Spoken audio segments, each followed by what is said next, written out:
Bienvenue sur le podcast de Pédagogie du Vivant, le podcast qui parle d'éducation en plein air. Je m'appelle Claire et chaque semaine, je reçois ici un ou une pédagogue qui nous partage son expérience en matière d'éducation hors des murs. Famille, professeurs des écoles, éducateurs, animatrices. Ces conversations ont pour but de transmettre et diffuser des pratiques diverses et variées qui tendent toutes vers un objectif, permettre aux enfants de passer un maximum de temps en extérieur et plus particulièrement au contact de la nature.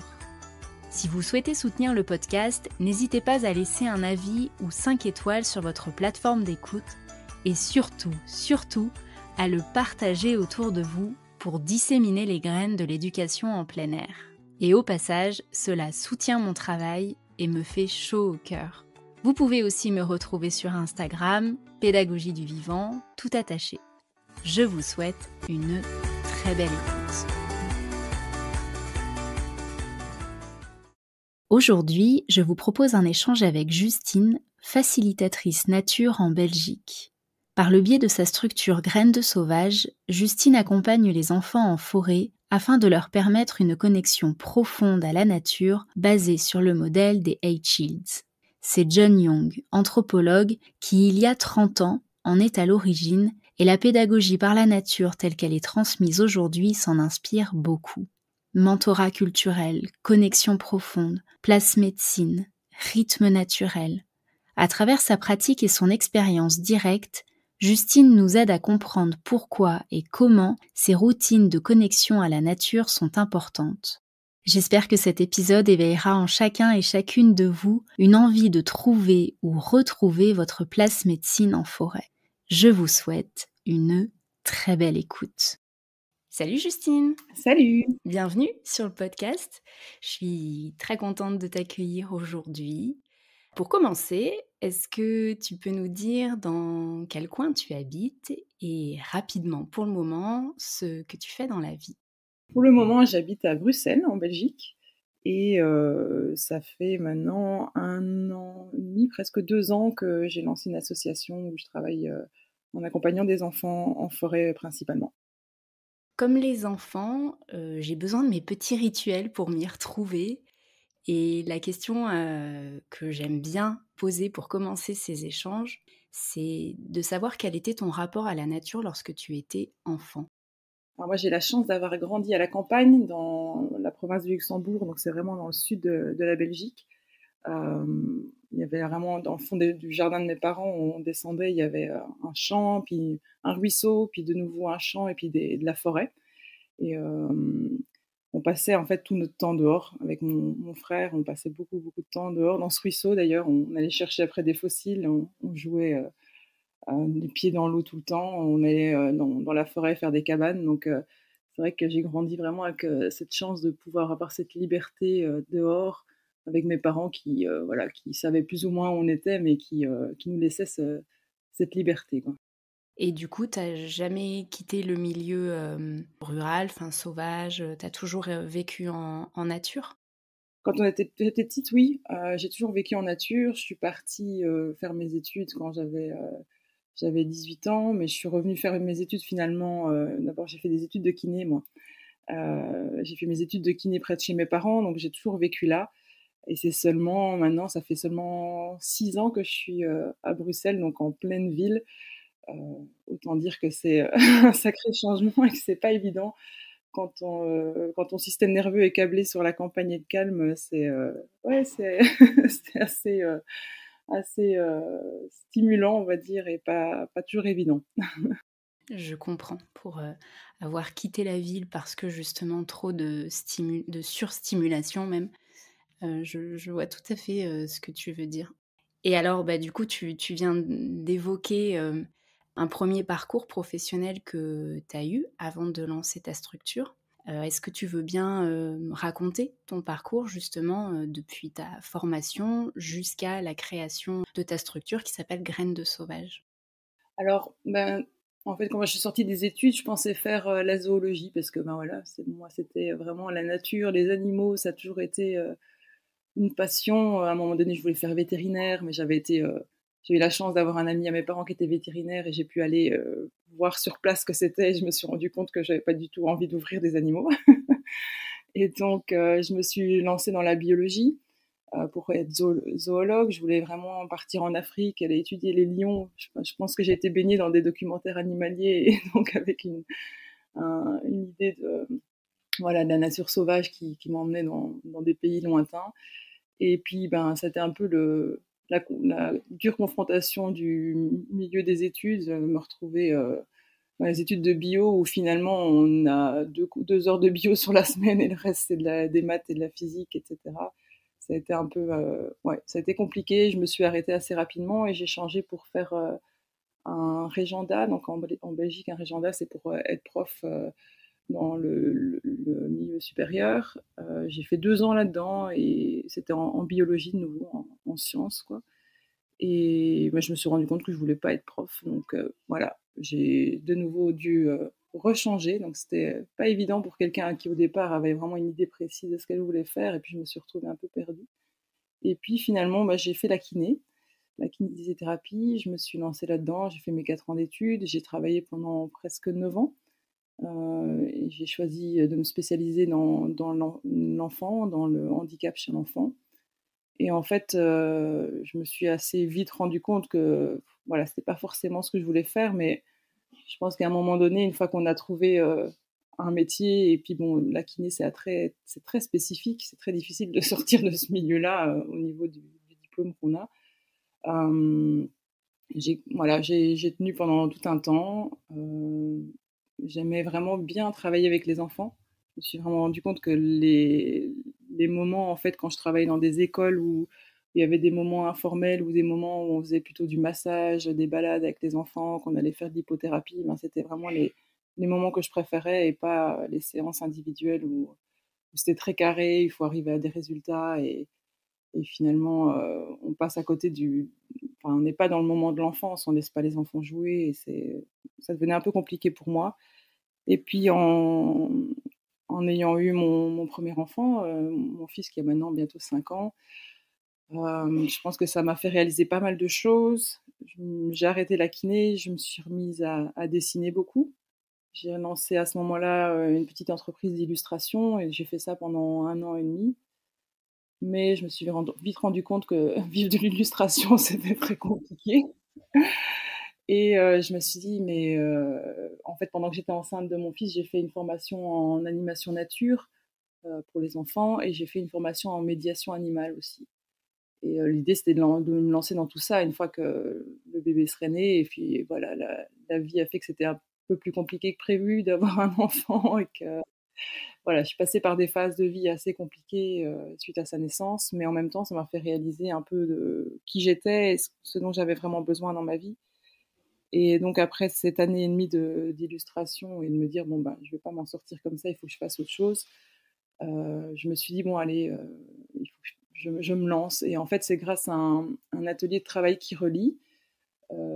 J'ai fait 4 jours de cet atelier et à un moment donné on passe sur la phase qu'est-ce que je vais mettre en place. Et je ne sais pas pourquoi, il y a eu comme un déblocage et du jour au lendemain, j'ai décidé de lancer mon association.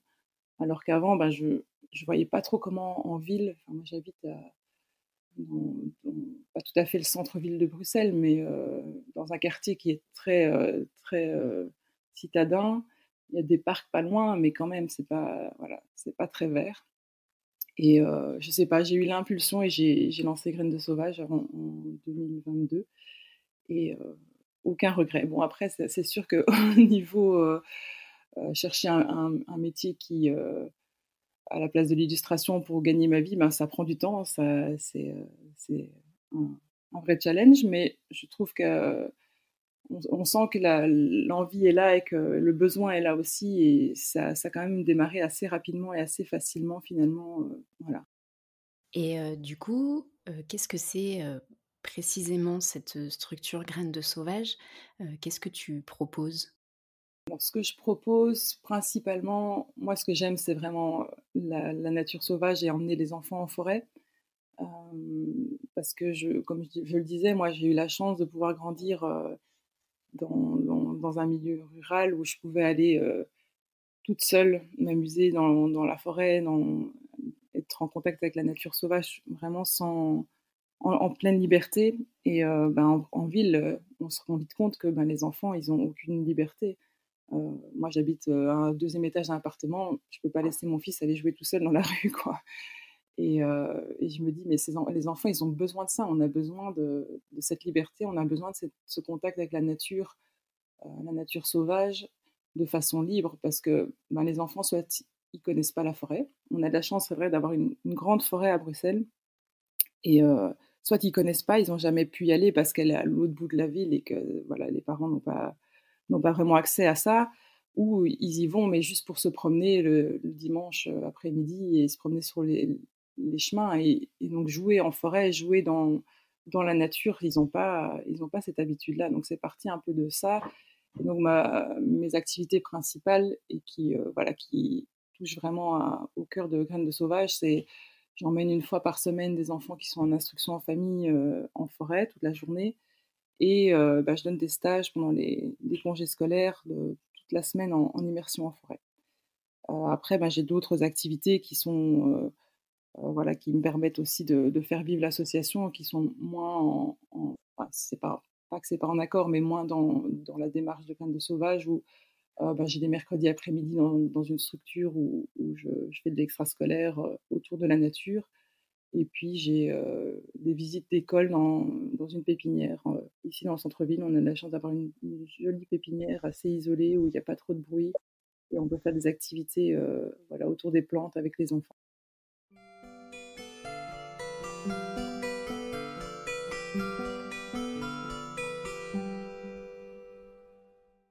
Dans ces ateliers, d'immersion en forêt que tu proposes aux enfants, ce que tu mets en avant quand on arrive sur ton site internet, c'est la première chose qui est écrite. Tu parles de connexion profonde à la nature. Qu'est-ce que tu entends par là? Et est-ce qu'il y a une différence entre se connecter à la nature et s'y connecter profondément? En fait, j'ai découvert, en même temps que j'ai découvert le travail qui relie, j'ai découvert le modèle qu'on appelle le modèle des 8 Shields, le modèle de connexion profonde à la nature. Et je m'y suis plongée depuis ce moment-là. Donc c'est une formation, je pense, de toute une vie, parce qu'il y a tellement de choses à apprendre, à réapprendre. Et donc c'est vraiment un modèle que je mets en place, dans mes activités. Et en fait, la grosse différence entre la connexion à la nature et la connexion profonde, c'est que la connexion à la nature, c'est tout ce qu'on va aller expérimenter en nature. Donc ça peut être aussi bien à la rencontre, d'un animal sauvage, qu'on va se promener, et puis d'un coup, moi j'ai eu ça quand j'étais un peu plus jeune. J'ai eu la chance, d'arriver dans le ruisseau derrière chez mes parents, et puis hop, d'apercevoir un renard qui était juste face à moi, qui m'a regardé.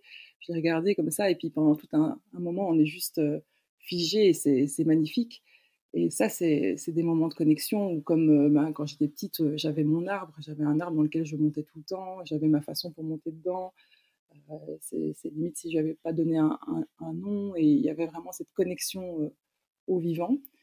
Et la différence avec la connexion profonde, c'est ce qui va se passer ensuite, parce qu'à partir du moment où on a une relation au vivant, et qu'il y a personne, en fait, pour réceptionner cette histoire, le l'histoire qu'on vient de vivre ne va pas forcément, il va pas forcément se passer quelque chose ensuite. Par contre, si on rentre et qu'on a quelqu'un qui est là, qui est prêt à nous écouter, on a un papa, une maman, une grand-mère qui nous dit: «Mais tu étais où? Qu'est-ce que tu as fait?» Et puis qu'on raconte: «Oh, j'ai rencontré un renard. Ah, vas-y, raconte-moi». Et puis on explique, et on voit que on sent que la personne est intéressée et commence à poser des questions, et on va plus dans le détail. Et en fait, là, il y a quelque chose qui commence à s'ancrer à l'intérieur de nous. Et ça peut même arriver d'avoir cette personne en face qui pose des questions, et qui nous amène en fait à une réflexion plus profonde, et à se dire: «Mais tiens, c'est vrai, oh, est-ce qu'il y avait des empreintes? Est-ce qu'il y a des empreintes? Est-ce que tu crois qu'on pourrait retrouver le renard? Ah bah oui, viens, on va revoir ensemble». Et là, on sent vraiment que ce qu'on vient de vivre, c'est quelque chose de spécial, et c'est quelque chose de fort. Et ça nous amène à avoir plus de curiosité, et que la prochaine fois, on va peut-être, aller revoir après les traces du renard. On va peut-être essayer de trouver où est-ce qu'il habite. Et il y a vraiment un lien, en fait, au fur et à mesure, qui va se créer avec cet animal. C'est pas juste un renard que j'ai rencontré, mais en fait, c'est le renard que j'ai rencontré dans le ruisseau et qui vit là, on peut lui donner un nom et il y a vraiment cette connexion beaucoup plus profonde qui s'est liée avec l'animal, mais aussi finalement avec soi-même et avec la personne qui nous a posé ces questions en fait.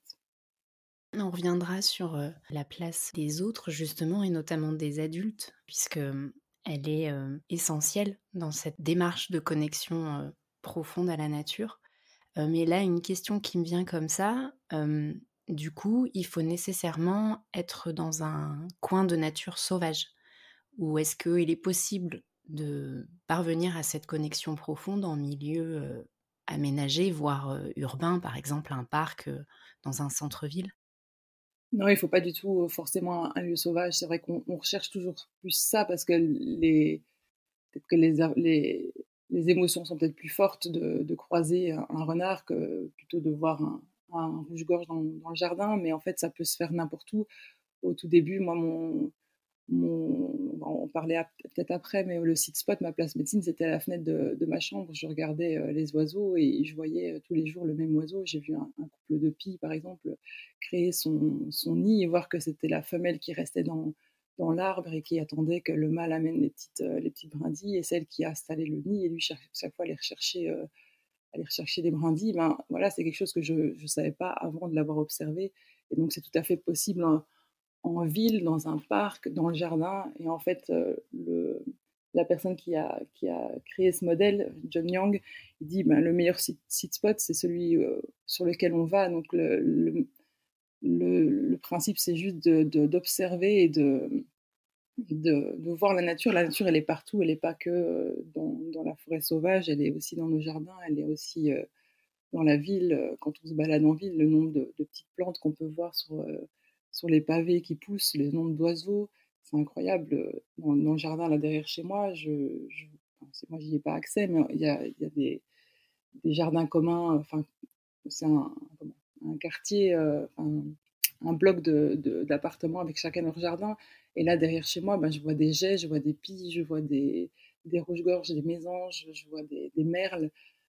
Voilà, il y a pas mal de vie, il y a pas mal de choses qui se passent et rien qu'au niveau de l'observation des oiseaux, on peut apprendre énormément de choses et donc on peut avoir plein d'histoires à raconter et plein de choses à observer juste derrière chez soi par la fenêtre.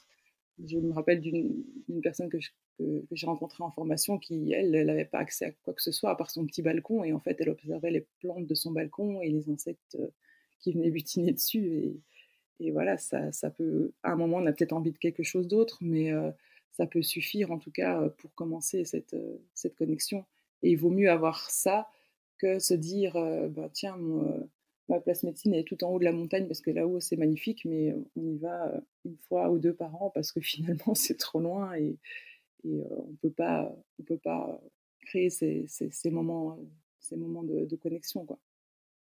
Puisque tu en parles, est-ce que tu peux nous expliquer ce que c'est que la place médecine ou le site spot?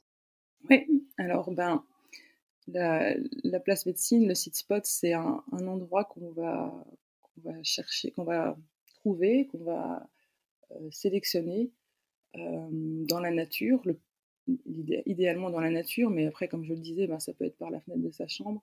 C'est un endroit dans lequel on se sent bien. C'est un endroit, où on va aller, régulièrement. On va essayer d'y aller le plus souvent possible. Et on va aller juste se poser et observer en fait, ouvrir nos sens, observer, écouter, ressentir, et on essaie d'y aller le plus fréquemment possible. On essaye d'y rester, allez, un minimum de temps parce que, ben, par exemple, si c'est en forêt, le temps qu'on arrive, en fait, on va créer une perturbation au niveau des oiseaux, parce que c'est surtout les oiseaux qui sont un peu les gardiens de la forêt. Et il va y avoir un petit moment pour que les oiseaux se sentent à l'aise de notre présence et se remettent à avoir leur activité normale. Et une fois que les oiseaux ont leur activité normale, ben, les autres animaux aussi, puisque ce sont un peu les sentinelles de la forêt. Et donc, on va rester un minimum de 20 minutes pour avoir le temps de laisser toute cette vie reprendre. Et l'idée, voilà, c'est de venir, d'observer, d'ouvrir les sens. On peut venir avec une pratique particulière, d'écouter le plus petit son, une pratique d'observer toutes les plantes qui sont autour. Ça peut vraiment être différent d'une fois à l'autre en fonction de ce qu'on a envie d'expérimenter. Et l'idéal, c'est d'avoir quelqu'un, un autre, un compagnon de nature, un binôme avec qui pouvoir partager en fait chaque fois ce qu'on vit. Et en fait, on va aller sur cette place médecine à différents moments de la journée, à différentes saisons, et on peut vraiment voir comment les choses changent, comment les saisons impactent la végétation, le comportement des animaux. Là, par exemple, c'est le meilleur moment, l'hiver, pour observer les oiseaux, parce qu'il n'y a plus de feuilles dans les arbres, et les oiseaux, ils ont faim, donc ils s'approchent beaucoup plus facilement, ils se mettent plus facilement au sol, et donc on peut observer vraiment plus facilement les oiseaux. Donc c'est aller à différents aussi moments de la journée, parce qu'on peut se rendre compte qu'il y a plus d'activités à certains moments de la journée. Par exemple, si on suit un peu le rythme de la vie, après le dîner, on n'est pas très actifs, nous les humains. On sent qu'on a mangé, on a envie de se poser, de faire une sieste. C'est exactement la même chose dans la vie animale. Après le dîner, c'est très très calme. Et par contre, le matin, quand c'est le réveil, il y a énormément d'oiseaux qui chantent, et donc on peut se rendre compte qu'il y a des rythmes dans les journées, il y a des rythmes des saisons, et on se reconnecte à ça. Et en fait, au fur et à mesure d'aller là-bas, il y a quelque chose qui se crée avec cet endroit. Il y a vraiment un lien émotionnel fort qui commence à se créer avec cet endroit et avec les animaux qui y vivent, si on y va régulièrement, on peut observer que moi j'ai un petit rouge-gorge qui a tendance à s'approcher assez, assez proche de moi, et il y a un lien qui commence à se faire avec cet oiseau, donc c'est assez fort. Et à partir du moment où on peut le partager avec quelqu'un, ça devient, ouais, ça devient important, ça devient ce rouge-gorge, et pas n'importe quel rouge-gorge qui est derrière chez soi, quoi.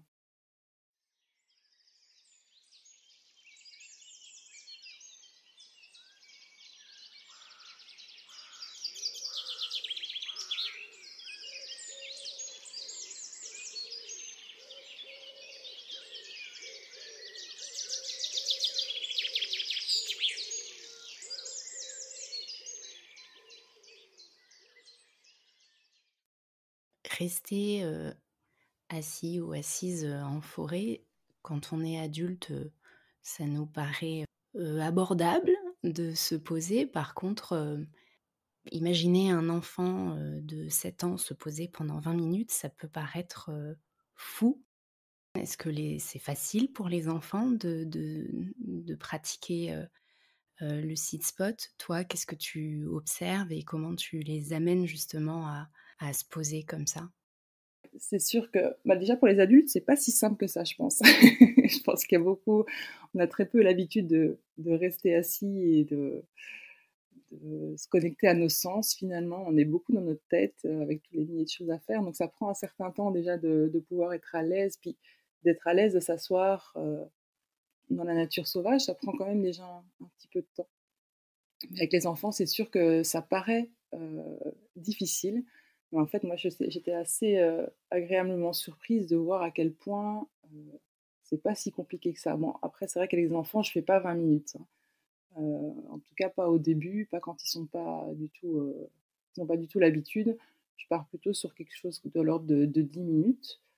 Euh, mais en fait, en général, quand ils viennent en stage et qu'ils connaissent pas du tout cette pratique, le 1er et 2e jour, c'est un peu difficile. Ils ont pas forcément envie de faire ça, parce que surtout, je leur donne beaucoup de liberté dans les stages. On fait des activités ensemble, puis je laisse beaucoup de place au jeu libre aussi. Et donc, c'est vrai que, oh non, ils ont pas envie de de couper les jeux et d'aller juste s'asseoir. Mais en fait, à la fin de la semaine, souvent dans les cercles de parole, quand on partage, leur moment préféré de la journée, c'était c'était ce moment-là, c'était la place médecine que j'appelle la bulle nature avec eux. Euh, Tout simplement parce que ils n'ont pas l'habitude, ils n'ont pas l'occasion de pouvoir s'asseoir dans la paix, le calme. Ils sont à l'école toute la journée, il y a du bruit partout, ça fait, enfin, les cours de récréation, c'est c'est un bruit, pas possible et là, ils sont assis dans la forêt, il y a plus de bruit et puis hop, ils voient une petite souris qui passe. Oh, un oiseau qui vient se poser pas loin ou, en forêt de Swan ici à Bruxelles, on a beaucoup de tamias, c'est des écureuils de Corée, qui sont des écureuils qui vivent au sol et donc on en voit énormément, à partir du printemps jusqu'au milieu de l'automne. On les voit, courir partout, parfois qui passent à côté des enfants et donc c'est waouh, quand ils se rendent compte de ce que ça amène, en fait, d'être un peu calme et de s'asseoir en forêt comme si on n'était pas là, ben, c'est assez magique et alors pour, amener ça aux enfants, c'est sûr que je vais pas, enfin, leur dire simplement: «Bon, vous allez vous asseoir et puis faire de bruit pendant 10 minutes», ça marchera pas. J'ai introduit ça avec, des histoires motivantes, ouais, quelque chose qui va les motiver à faire cette place médecine et s'ils sont petits, parce que ça dépend vraiment de l'âge qu'ils ont, parce que, moi, dans les activités que je fais, je les prends à partir de 6 ans. Mais par exemple, j'ai mon fils qui est avec moi, il a commencé les activités, il avait 3 ans. Donc ça reste toujours un peu compliqué avec lui. Surtout, voilà, je suis sa maman, donc c'est c'est pas toujours, aussi évident qu'avec, d'autres enfants, dont je ne suis pas la maman. Mais avec les plus petits, on va commencer plutôt la place médecine, en fait, dans une vision de les faire se sentir à l'aise dans la nature déjà, de s'asseoir, d'être en nature et puis d'être à l'aise, au fur et à mesure d'être un peu seul. Donc on peut commencer, de faire des bulles nature comme ça, des places médecine tous ensemble, à amener l'essence, à faire des petits jeux autour d'essence. On peut faire des jeux comme simplement bêtement le cache-cache. Cache-cache, c'est un des meilleurs jeux pour amener cette, la place médecine et le fait de se sentir à l'aise dans la nature parce que les enfants vont aller se cacher quelque part, ils vont rester tout seuls. Ils vont, par exemple, des enfants qui ont des peurs au niveau des insectes ou des araignées, en fait, ils vont vite se rendre compte, je sais pas s'ils s'en rendent compte, mais ils vont vite se sentir de plus en plus à l'aise d'être couchés par terre, d'être derrière un arbre. Et en fait, il y a plein de petites bêtes qui sont sur l'arbre ou qui sont en dessous du buisson dans lequel ils sont. Et au fur et à mesure de jouer à ces jeux-là, on arrive à les faire se sentir à l'aise d'être tout seul. Et pendant une partie de cache-cache, on a le temps d'observer, de regarder ce qui se passe. Et donc, au fur et à mesure, on peut amener ce moment de bulle nature où ils sont tout seuls, calmes pendant 5 minutes, 10 minutes, et puis on peut augmenter au fur et à mesure.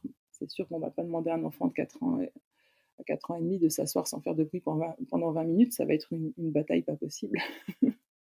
Ça me fait penser, tu parles du cache-cache et effectivement, c'est un super moyen, de manière inconsciente pour les enfants de se connecter à la nature et ça m'a rappelé un moment là, lors d'un des derniers ateliers que j'ai fait, on a fait une partie de cache-cache et j'étais cachée avec une petite fille qui a 4 ans, un peu plus de 4 ans et on était allongés par terre et elle me dit, «Je crois qu'il y a une araignée qui monte sur ma jambe, je sens quelque chose».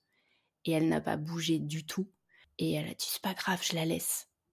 Et alors que dans d'autres circonstances, elle aurait probablement pas eu la même attitude parce que si je me suis cachée avec elle, c'est qu'en général elle est toujours, près de moi et à avoir, encore, du mal à se lâcher et à avoir confiance. Mais là, elle a pas bougé parce que dans le jeu et parce qu'elle était, occupée à autre chose, elle avait un autre objectif. Donc ouais, effectivement, c'est un bon moyen et même chez les plus jeunes, tu parlais de ton fils, avec qui tu as commencé à 3 ans. Moi, j'avais été scotchée de voir ma fille, je crois que vraiment la première fois que ça m'a frappée, elle avait, peut-être 18 mois et elle était assise par terre et elle n'a pas bougé, mais peut-être pendant presque 10 minutes, ce qui à cet âge-là est énorme.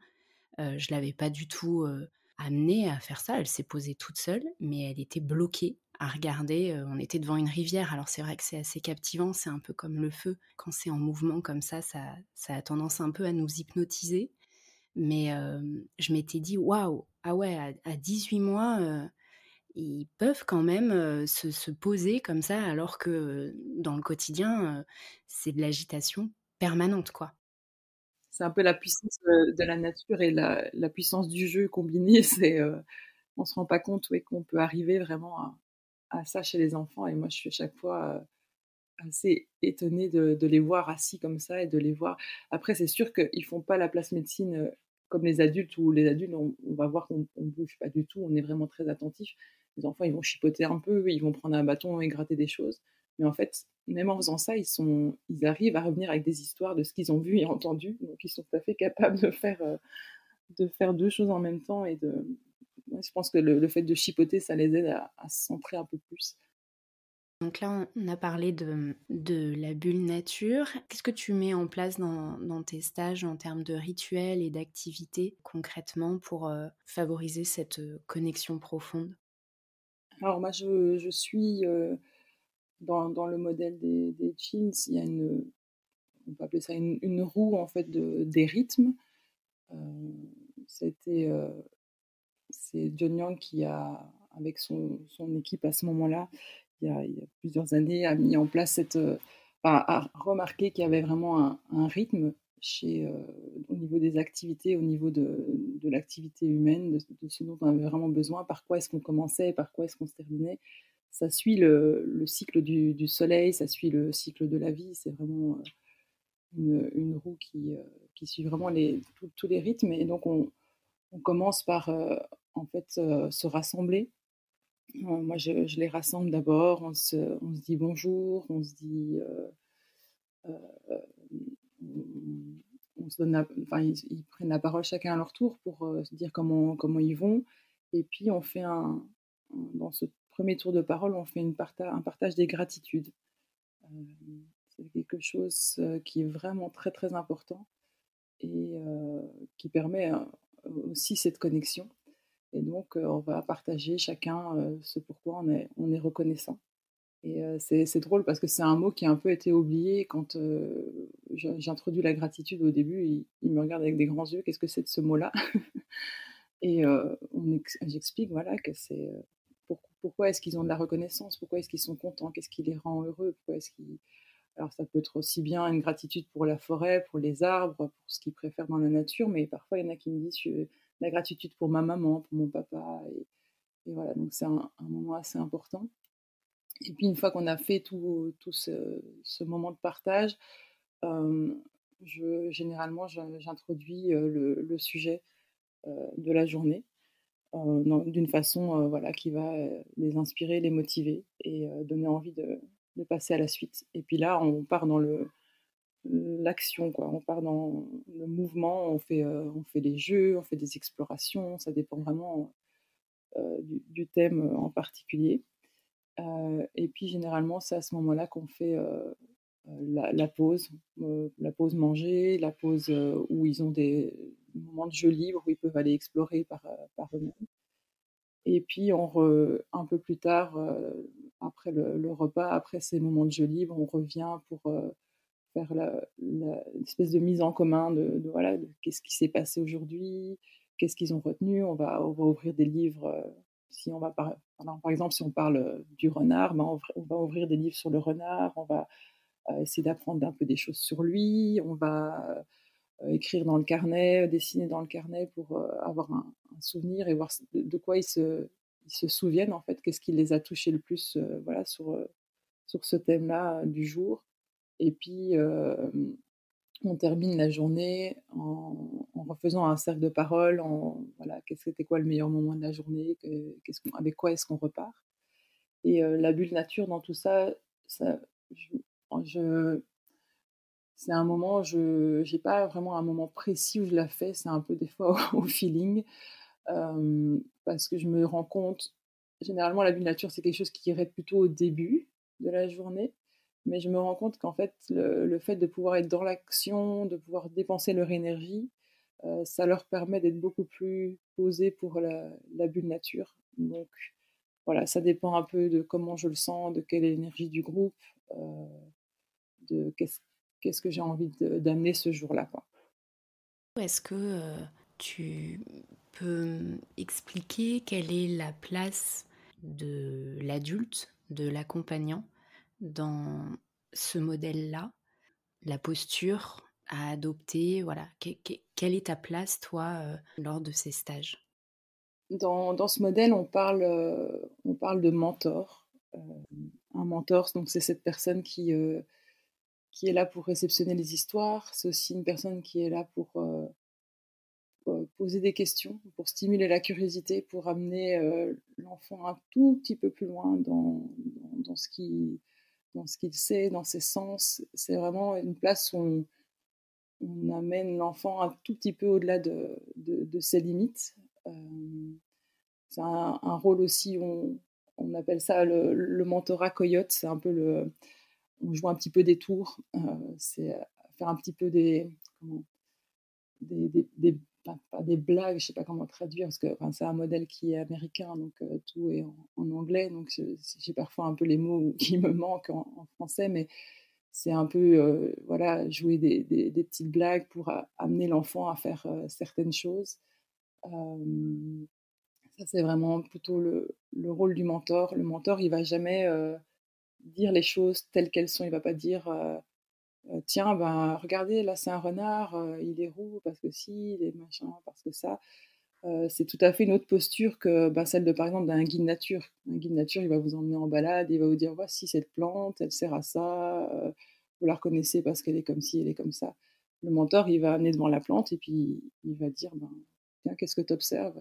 Ah, et elle a combien de feuilles? Ah oui, d'accord. Et pourquoi? Et, enfin, voilà, il va amener vraiment tout un questionnement et l'enfant, ben, soit il a les réponses, soit il les a pas, mais c'est pas l'important d'avoir les réponses en fait, c'est ce que ça va créer à l'intérieur de lui comme curiosité et envie d'aller voir plus loin, peut-être après à la maison ou une autre fois, moi j'avais vu ça avec, une petite fille qui pose toujours beaucoup de questions, qui est très curieuse, mais qui, voilà, je pense qu'à la maison, elle a peut-être pas forcément, voilà, cette connexion et cette capacité d'avoir, cette connexion qui, revient une fois, à une activité en me disant, «Ah, j'ai vu, tel champignon sur le bord de la route, il avait un pied, il avait des lames et le chapeau était telle couleur» et cetera et donc vraiment dans la description et la curiosité parce que, ben, on avait parlé des champignons 2-3 semaines avant et ça l'avait touchée, quoi et donc dans ma posture,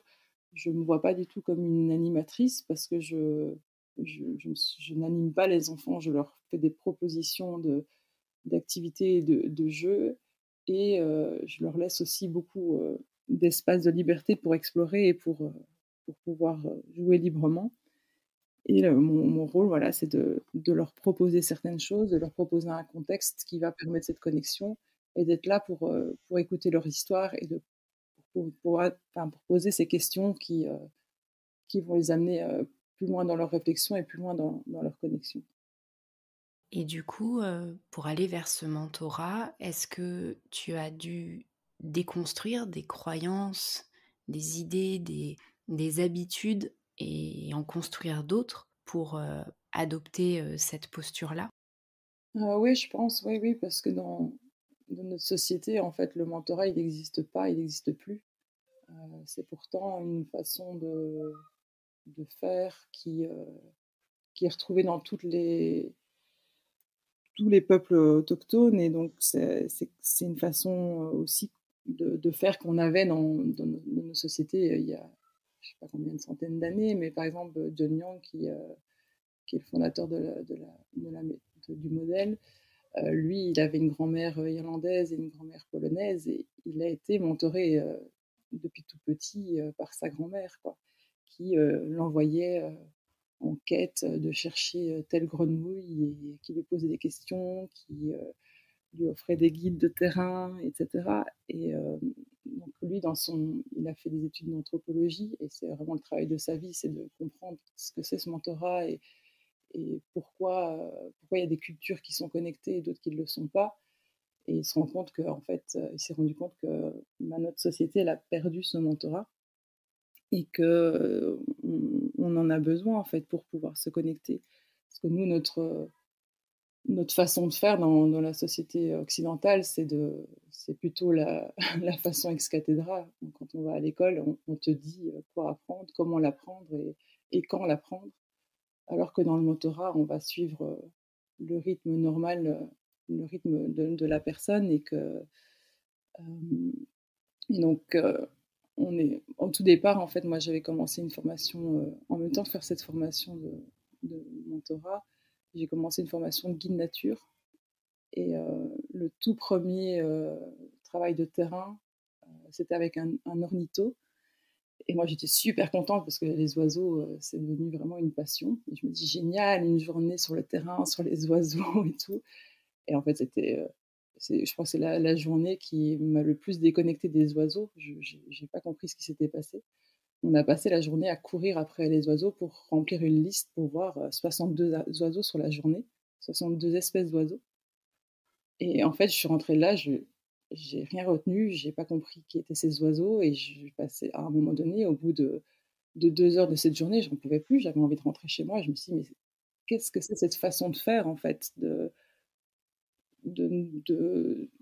d'assimiler toute cette connaissance d'un coup, ça peut pas se faire comme ça en fait». Et j'ai décidé d'arrêter cette formation et de me lancer vraiment dans le mentorat et d'avancer, au fur et à mesure. Et donc quand je veux apprendre un oiseau, ben, je l'apprends, complètement en l'observant, en allant écouter son chant, en répétant, en allant, lire dans les guides de terrain et voir ce que je retiens, ce qui me touche vraiment là-dedans et pas, être une bibliothèque de connaissances. Et donc ouais, il y a toute cette chose-là à déconstruire en fait dans, cette approche en fait qu'on a nous dans la société, occidentale, d'être dans l'approche éducative où on doit connaître, connaître, connaître, mais en fait il y a aucun lien qui se crée avec l'animal qui est en face, avec la plante qui est en face. Par contre, si, on découvre le pissenlit, on voit qu'on a plein dans notre jardin et puis en fait, on commence à se rendre compte on peut utiliser la plante pour ci, pour ça, pour, la manger, pour manger telle partie, on peut faire, telle chose avec telle autre partie, ben, on commence à créer un lien vraiment avec ce pissenlit dans notre jardin, quoi. C'est, heu, c'est tout à fait différent et donc il y a beaucoup de choses que j'ai lâchées, que j'ai laissé tomber en fait pour me pour accepter de prendre le temps en fait de créer cette connexion et que ça se fait pas, juste en ouvrant un livre et en lisant un truc sur le pissenlit en fait. C'est vraiment aller à la rencontre de de tous ces êtres qui permet en fait d'avoir cette connexion et après on l'oublie plus jamais en fait. Oui, il y a pas mal de philosophes, entre autres contemporains, tels que Baptiste Morisot, mais d'autres des philosophes, qui se penchent sur les questions environnementales et d'écologie, qui critiquent justement, avec le recul maintenant qu'on a aujourd'hui, cette approche, très scientifique et qui a amené à déconnecter complètement les scientifiques du vivant et par conséquent à considérer que, la faune et la flore ne sont que des chiffres et qui fonctionnent de telle manière, et du coup ça a amené vraiment une vision très, très utilitariste de la nature. Elle fait quelque chose, elle nous sert à quelque chose et elle fonctionne de cette manière, point. Et du coup, bah, nous, notre rapport dans tout ça, bah, ça a fait qu'on aujourd'hui, d'ailleurs, on parle toujours de la nature, comme si on n'en faisait pas partie. Effectivement, dans la posture et dans la vision des choses, on est, dans notre culture occidentale, très marqué par tout ça. Et je pense effectivement qu'en grandissant, tous et toutes, dans cette approche-là, on a nécessairement besoin de déconstruire un petit peu, en tout cas d'avoir cette prise de recul un jour où on se dit: «Mais c'est vrai que enfin, en fait, on fait partie de ce monde, on n'est pas, au-dessus, de telle ou telle espèce, on l'utilise pas elle est pas là juste pour nous servir c'est un monde d'interaction et ça, ouais, ça demande de déconstruire cette manière, de voir les choses et c'est vrai que dans la posture, ça amène autre chose chez les enfants et toi-même, tu l'as vécu en ayant suivi, en ayant démarré une formation, entre une animation et finalement une invitation. Oui, tout à fait. Dans notre société, on voit la nature comme une ressource et c'est ça le problème qui nous a amenés là où on en est à l'heure actuelle. Parce qu'à partir du moment où on voit une ressource, on voit pas le problème de couper des arbres et de polluer l'eau et cetera. Alors qu'à partir du moment où il y a un lien qui s'est créé avec les arbres, en fait, ben, ça devient chacun des êtres vivants et en couper un dans la logique actuelle de la société, ah ben on coupe des arbres, on en replante, c'est pas grave. Ben si en fait, parce que l'arbre qu'on a coupé, c'était un être vivant et il abritait une certaine vie et c'était l'habitat ou le garde-manger d'un autre animal. Et en fait, si c'est un problème. Je dis pas qu'on doit pas couper des arbres, mais il y a une façon de penser, une façon d'être. Que nous, on a complètement oublié. Si on prend la philosophie des Indiens d'Amérique, je lis un livre là-dessus pour le moment, le livre de Tom Brown, qui est un des mentors qui a mentoré John Young. Lui, il a été mentoré par un Apache, Stalking Wolf, un Apache qui a échappé aux réserves quand les colons sont arrivés aux États-Unis. Et eux, dans leur philosophie, ben, chaque être vivant, c'est un frère et une sœur. Et donc, quand ils doivent couper un arbre, c'est parce qu'il y a vraiment une nécessité. Il y a tout un rituel qui est fait autour de ça. Il y a tout un remerciement, des gratitudes qui sont faits autour de la vie de cet arbre. Et ils ne vont pas couper n'importe quel arbre, ils vont couper l'arbre qui est justement peut-être malade ou qui empêche un autre de pousser. Ils vont réfléchir vraiment à comment améliorer la forêt tout en pouvant subvenir à leurs besoins. Et l'arbre n'est pas une ressource, c'est un frère et une sœur. Donc voilà, c'est cette façon de voir qui est différente. Est-ce que le fait de voir la nature comme des ressources nous a amené à détruire en fait la planète sur laquelle on vit.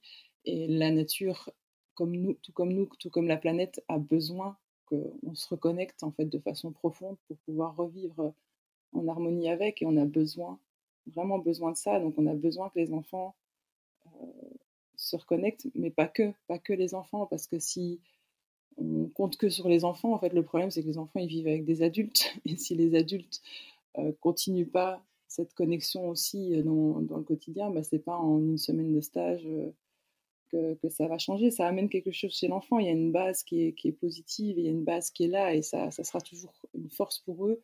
Mais il faut aussi que les adultes s'y mettent et que les adultes aussi se connectent. Et ouais, c'est vraiment hyper important d'avoir une vision comme ça et pas juste une vision de consommation de la nature où on va se promener, on va faire du yoga, on va faire une balade guide nature et apprendre des choses de façon intellectuelle, mais il y a vraiment un besoin de se connecter de façon profonde à elle pour pour qu'on puisse simplement continuer à vivre sur cette planète, en fait. Justement, est-ce que tu essaies de faire le lien, de transmettre quelque chose aux familles, aux parents, pour qu'il y ait comme une continuité, ou en tout cas que toi, tu fasses une transmission de cette posture-là, parce que du coup, les enfants, pendant tes stages, ont cette liberté et ont en face d'eux une adulte qui est dans cette posture de mentorat. Mais après, rentrer à la maison, tu le disais un peu tout à l'heure, ils n'ont pas forcément ça. Et l'idée, c'est pas de dire il faut faire de cette manière, mais on a besoin de tous les adultes, en tout cas tous les adultes qui sont au quotidien avec des enfants.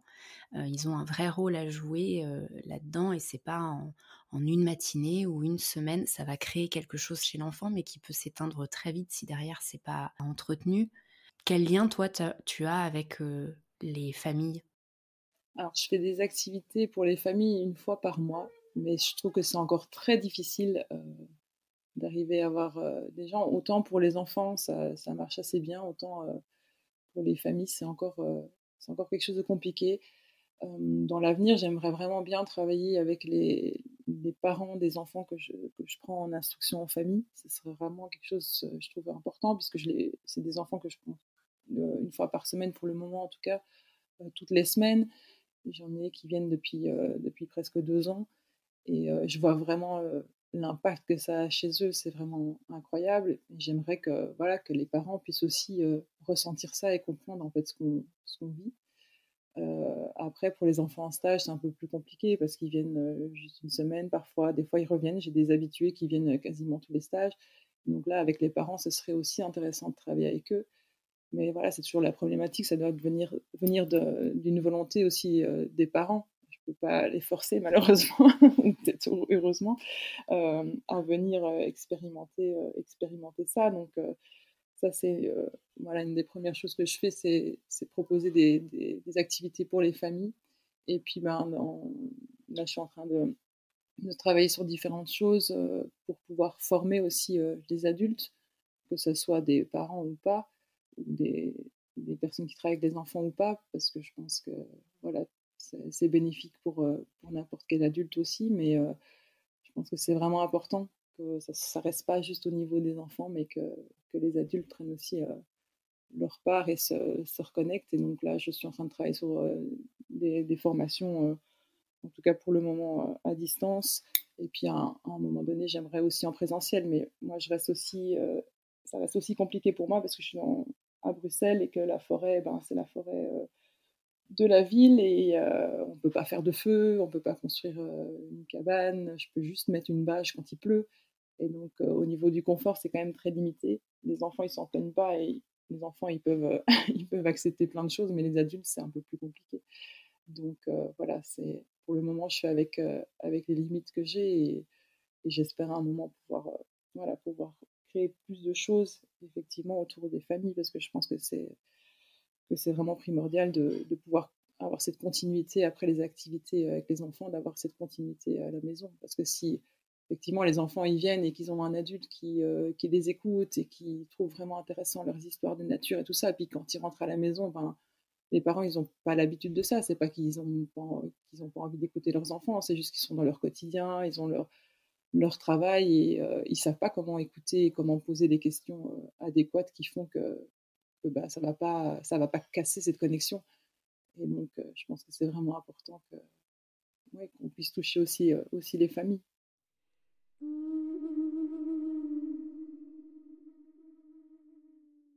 Je suppose que tu en as plein, mais est-ce que tu aurais là un souvenir joyeux, un moment vraiment qui t'a marqué, que tu as vécu avec les enfants en forêt et que tu aurais envie de partager ici? Oui, j'en ai deux avec un groupe d'instruction en famille l'année dernière. On était très peu. C'était un tout petit groupe. Ils étaient trois enfants et puis quatre avec le mien. Et on a eu deux moments très très magiques en hiver.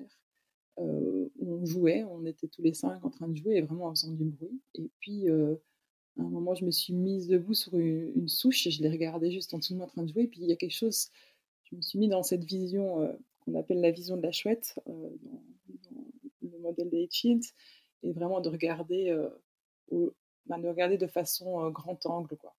Et là, il y a un truc qui a attiré mon regard et j'ai regardé sur la gauche et puis il y avait deux jeunes chevreuils, allés à combien de mètres? J'ai toujours du mal avec les distances, mais je dirais qu'ils étaient à 300 mètres, peut-être moins, je sais pas. Ils étaient vraiment pas loin, en tout cas on les voyait, et ils étaient en train de jouer, en train de se courir après, de se foncer un peu dessus. Et puis j'ai vite fait aux enfants, regardez, regardez. Pourtant ils faisaient beaucoup de bruit, hein, les enfants, c'était pas comme ça, ils étaient en mode bulle nature, discrète et tout. Et là, d'un coup, les enfants sont tous mis à regarder, on était tous figés comme au cinéma en train de regarder ces deux chevreuils. Et c'est quand même assez étonnant parce que enfin, moi, avant de commencer les activités en nature avec les enfants, j'allais quand même en forêt et j'ai jamais vu d'animaux. Là, forcément, je marchais avant d'être connectée comme ça, je marchais sur les sentiers et j'avais jamais fait attention et j'avais jamais vu les chevreuils. Mais c'est un lieu en forêt de soigne, on ne peut pas quitter les chemins n'importe où. Il y a vraiment des zones de jeu. Et là, c'est une zone de jeu. C'est une zone où les chiens sont lâchés sans laisse. Donc, c'est très étonnant de voir des chevreuils à cet endroit-là. Donc, c'était vraiment magique de les voir jouer comme ça. Et une autre fois, on était avec ce même groupe-là, on était en train de jouer. Et d'un coup, il y a un épervier. Il me semble que c'était un épervier ou un autour des palombes. Je ne suis pas tout à fait sûre. J'ai pas eu le temps de pouvoir assez bien l'observer parce que j'ai été interrompue, mais en fait, il est venu se poser sur un arbre juste au-dessus de nous, vraiment au-dessus de notre tête. On est restés figés tous les cinq à regarder cet oiseau qui était impressionnant de voir un oiseau, un rapace comme ça de tout près. C'était, un moment magique et c'est à ce moment-là que j'étais interrompue parce que le garde forestier était venu me m'embêter parce que j'avais mis une bâche. Finalement, par la suite, ça s'est arrangé. Ils ont bien accepté la bâche, mais ce jour-là, ils voulaient que j'enlève la bâche alors qu'il pleuvait. Et j'étais là: «Mais taisez-vous, vous voyez pas, il y a un rapace là, il est juste là, vous êtes en train de m'embêter». Il était en train de klaxonner avec son petit vélo et j'ai dû aller lui parler. Je dis: «Mais vous vous rendez pas compte? Vous avez vu ce qui se passe et vous m'embêtez pour une bâche? Vous avez vu ce qu'il y a là dans l'arbre? Enfin, c'est incroyable».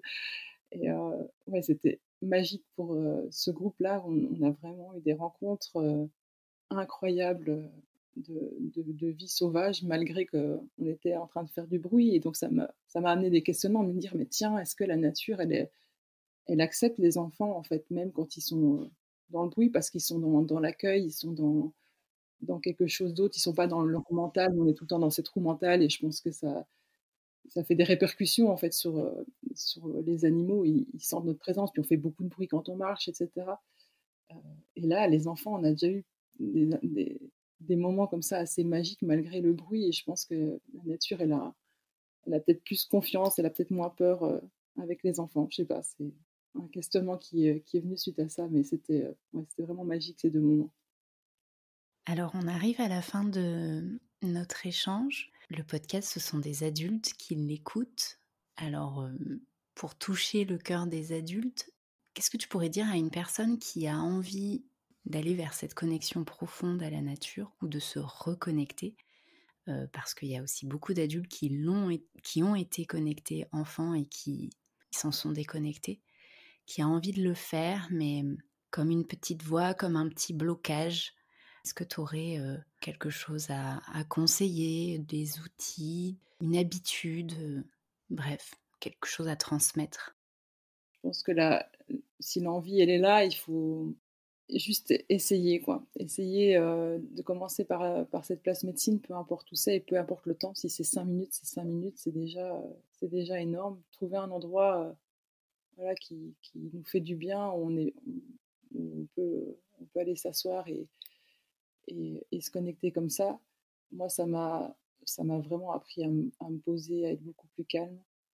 Et à accepter aussi les choses comme elles sont, parce que moi, je j'ai pas l'occasion, mon fils est en instruction en famille, il est tout le temps avec moi et donc je suis obligée de l'emmener avec moi aussi pour la place médecine, donc autant se dire que 20 minutes de calme, je les ai pas. Heu, mais voilà, je me dis que j'ai de la chance de pouvoir le faire avec lui et de lui montrer un exemple, de lui montrer, une habitude qui, voilà, peut-être dans 1 an, 2 ans, ben, il sera capable de se poser et de faire moins de bruit. Mais moi, ça m'a amené tellement de paix, de calme. Ça me fait tellement du bien d'y aller qu'il faut se dire que moi, c'est à 25 minutes en vélo, hein. Je ne conseille pas, hein. Si vous pouvez, on dit normalement d'aller maximum à 10 minutes de chez soi parce que ça permet d'y aller fréquemment. Mais en fait, j'ai besoin d'être en forêt. Pour moi, c'est pas possible d'être dans un parc, mais c'est tout à fait faisable dans un parc. C'est juste mon besoin personnel. J'aime tellement y aller que, ben, je fais ces 25 minutes de vélo aller et 25 minutes de vélo retour pour y aller. Parce que ça fait tellement de bien, ça a amené tellement de choses aussi dans notre famille, tout ce modèle de connexion. Une autre chose à pratiquer qui est intéressante et vraiment facile à faire, c'est les gratitudes.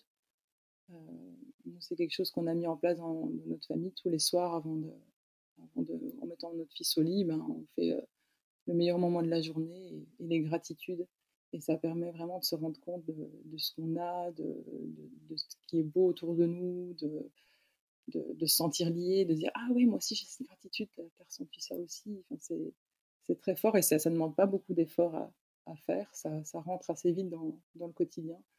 Donc voilà, ce serait, 2 premières choses à faire, mettre ces gratitudes en place et puis, essayer d'aller, sur un site spot, même 5 minutes, le plus souvent possible jusqu'à ce que ça devienne, plus facile et y aller tout doucement si on n'est pas à l'aise. Heu, je pense que c'est surtout ça, c'est important de se respecter et d'y aller, au fur et à mesure, tout doucement. Eh ben, merci pour ces idées. Avant qu'on se dise au revoir, je te propose de parler de ton tout nouveau projet, puisque aujourd'hui on enregistre un podcast, mais tu t'es lancé aussi dans la création d'un podcast. Si tu veux nous dire où le trouver et puis voilà, nous le présenter un petit peu, et c'est le moment. Oui, je me suis aussi lancée dans l'aventure du podcast. Il s'appelle Nature et Connexion. Le, le fil rouge, c'est de parler de cette connexion, de la connexion à la nature, de la connexion profonde à la nature, de parler aussi du modèle des chills, mais pas que.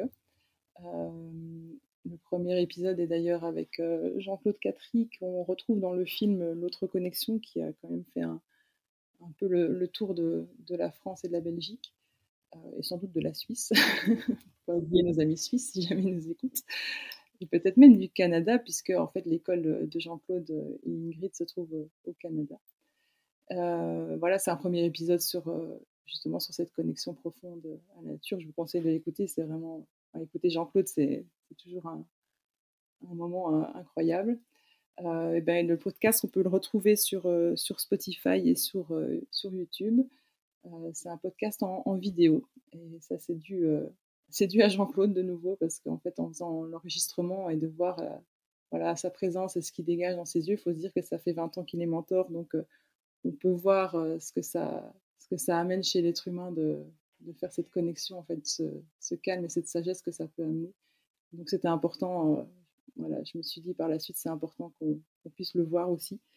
Et donc, voilà, c'est en vidéo sur YouTube et Spotify. Trop chouette. J'ai pas encore pris le temps de l'écouter, mais j'ai vu les quelques extraits. Effectivement, je crois que la vidéo était une bonne idée, parce que rien qu'en 30 secondes d'extrait, il se dégage des choses fortes. Donc, voilà, nos auditeurs et auditrices auront plein de choses à écouter. On va faire partie de leur quotidien. Oui. Bon, merci beaucoup Justine pour cet échange, pour tout ce que tu as partagé, et je te souhaite une belle continuation. Merci à toi, et toi aussi, bonne continuation. Merci à toutes et à tous pour votre écoute. J'espère que cette discussion vous a plu et qu'elle éveille en vous une certaine curiosité pour l'éducation en plein air, voire même peut-être une envie de militer pour qu'elle se répande davantage. Pour en savoir plus sur mon invité du jour, je vous invite à vous rendre sur le site pédagogieduvivant.fr.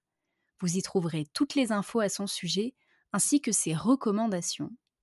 Sur ce, je vous donne rendez-vous la semaine prochaine pour un nouvel épisode, et d'ici là, n'oubliez pas, sortir, ça ne doit être que du kiff. Allez, ciao ciao, à bientôt.